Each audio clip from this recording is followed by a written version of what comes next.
Hello दोस्तों, आप सभी का स्वागत है आपकी अपने चैनल एसएससी इंजीनियरिंग क्लासेस में। आज की इस वीडियो को बनाने का कारण यह है कि जो मैंने प्रैक्टिकल किया है ऑप्टोकपलर का यूज़ करके, वो लगता है बहुत कुछ लोगों को समझ में नहीं आया है किस तरीके से क्या वर्क कर रहा है। काफ़ी कमेंट्स आए हैं, तो मैं ज़रा थ्योरेटिकली बता रहा हूँ कि ऑप्टोकपलर वर्क कैसे करता है। तो जिन्होंने प्रैक्टिकल नहीं देखा हो उनको डिस्क्रिप्शन में लिंक मिल जाएगा उस वीडियो का। आप प्रैक्टिकल भी देख सकते हैं किस तरीके से हमने एक छोटे से सिग्नल का यूज़ करके हमने 220 वोल्ट के बल्ब को जलाया है। यहाँ पे हम थ्योरेटिकली क्या बोलते हैं कनेक्शन करेंगे। यहाँ पे 220 वोल्ट की कोई नॉर्मल सी मोटर जो आपके घर में रहती है उसको चलाएंगे थ्योरेटिकली। आप इसको भी करेंगे तो जो जिस तरीके से मैंने सर्किट डिज़ाइन किया है उसी हिसाब से अगर आप फॉलो करेंगे तो आप अपनी मोटर को ड्राइव कर पाएंगे एक ऑप्टोकपलर की मदद से। तो चलिए शुरू करते हैं।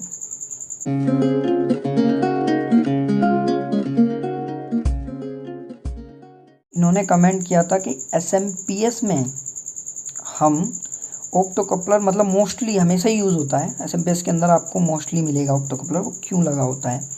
तो उसके लिए मैं अमन जी से कहूँगा कि देख लीजिए सर, यहाँ पे आप ये जो देख रहे हैं ऑप्टोकपलर का एक स्मॉल सा ढांचा बनाया है मैंने। 4 पिन का ऑप्टोकपलर लिया है PS817C से, आपको समझाने के लिए 50 मिली एम्पियर और 5 वोल्ट का है। वैसे इसकी स्पेसिफिकेशन ये है सर, पर इससे ही आप सारे ऑप्टोकपलर समझ जाएंगे। छोटा सा बेसिक कॉन्सेप्ट सा ही है, इसी मतलब ऐसे ही ऑप्टोकपलर बना हुआ है।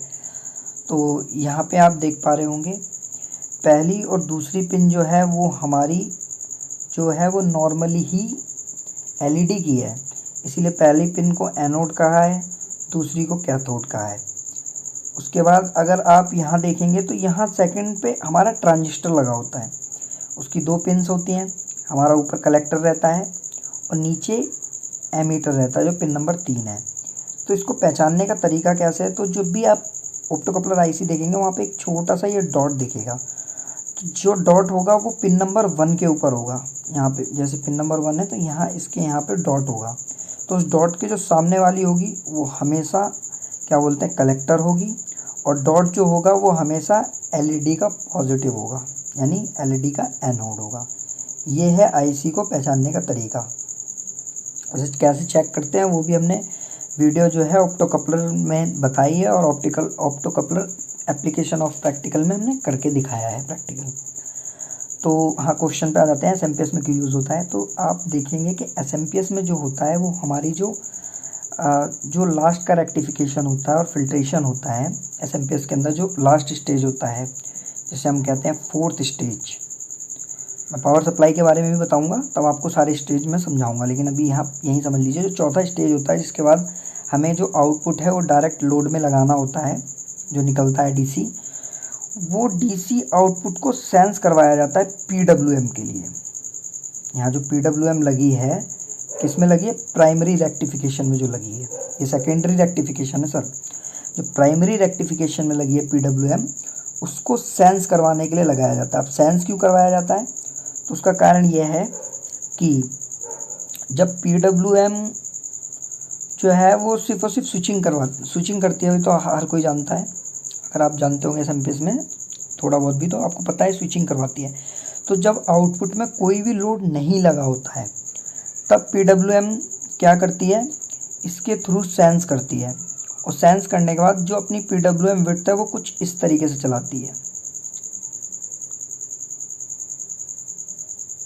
इस तरीके से। मतलब डिले टाइम आप देख सकते हैं ज़्यादा होता है। ये है हमारा डिले टाइम जब वोल्टेज नहीं जा रहा है। ये है हमारा ऑन टाइम जब ये स्विचिंग हो रही है, यानी ऑन ऑफ इस तरीके से ये चल रहा है।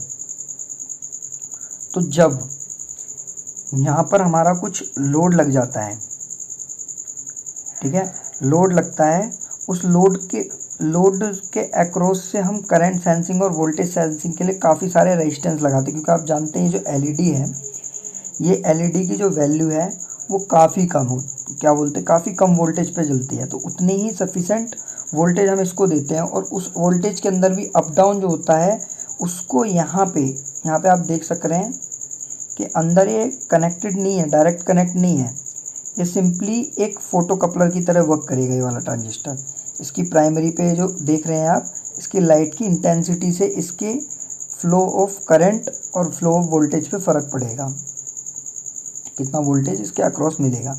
तो जब यहाँ पर वो सेंस करवाते हैं हम आउटपुट पे, यहाँ से उसकी इंटेंसिटी जो होती है एलईडी की वो ग्लो ऑन ऑफ होती है, जिसके अकॉर्डिंग पीडब्ल्यूएम को पता चलता है लोड लग गया है तो करंट बढ़ाना है, लोड अभी नहीं लगा है तो नॉर्मल सी पल्स देके बस ऑन कंडीशन दर्शानी है। तो ये हो गया वर्किंग।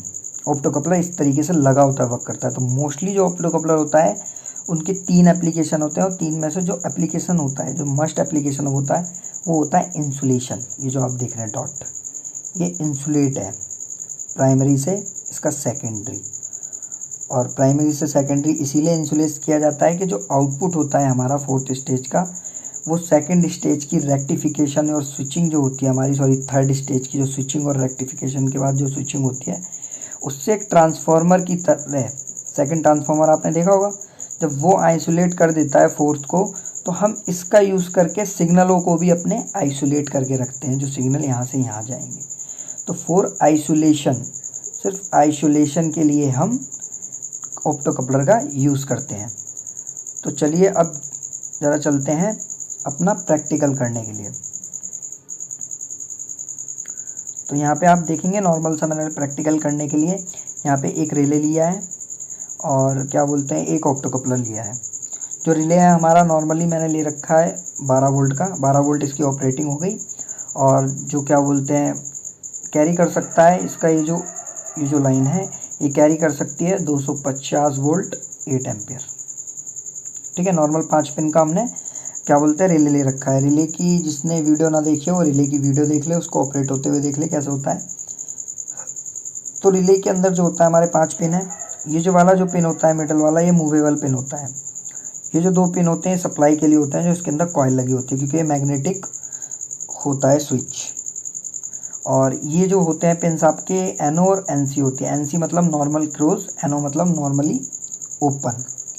तो अब क्या होता है कि यहाँ से आपको पता ही है, हम किसी भी चीज़ को ऑपरेट करना चाह रहे हैं तो उसके किसी भी एक वायर पे स्विच की तरह हम उसको बिहेव करेंगे, मतलब स्विच लगा देंगे।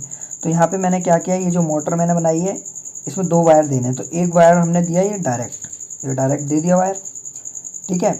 उसके बाद जो 2nd वायर है वो मैंने दिया है रिले के इस पिन पे, जो मूवेबल पिन है, ठीक है। अब मूवेबल पिन को जो है वो यहाँ पे समझ लीजिए न्यूट्रल वायर था जो मोटर का, वो डायरेक्ट कनेक्ट है, और फेज़ वायर जो जहाँ पे दूसरी आनी चाहिए वो एनओ पे कनेक्ट है, यहाँ पे कनेक्ट है, और जो फेज़ वोल्टेज आ रही है वो यहाँ पे है। तो इस वोल्टेज को यहाँ की जगह ऐसे जाना चाहिए। तो ये कब जाएगा वो अब हम करवाएंगे ऑप्टोकपलर से। ऑप्टोकपलर में जब छोटा सा हम वोल्टेज देंगे तो वो वोल्टेज यहाँ से ट्रैवल होके यहाँ आएगा, और ये अगर हम 5 वोल्टेज देते हैं तो ये जो एलईडी लगी है वो फुल इंटेंसिटी पे ग्लो करेगी, यानी कि जितना भी वोल्टेज यहाँ पे है वो इजीली सारा नीचे आ जाएगा, मतलब ट्रांजिस्टर के जितना कलेक्टर पे है वो सारा एमीटर पे आ जाएगा। तो जब हम 2.5 वोल्ट इसको पूरी दे देंगे तो उस छोटे से वोल्टेज पे जो यहाँ पे 12 वोल्ट कैपेसिटर पे है, या 12 वोल्ट का कुछ भी लगा रखा है आपने, सप्लाई वगैरह लगा रखी है, पूरा 12 वोल्ट यहाँ से जाएगा इस रिले पे, ठीक है।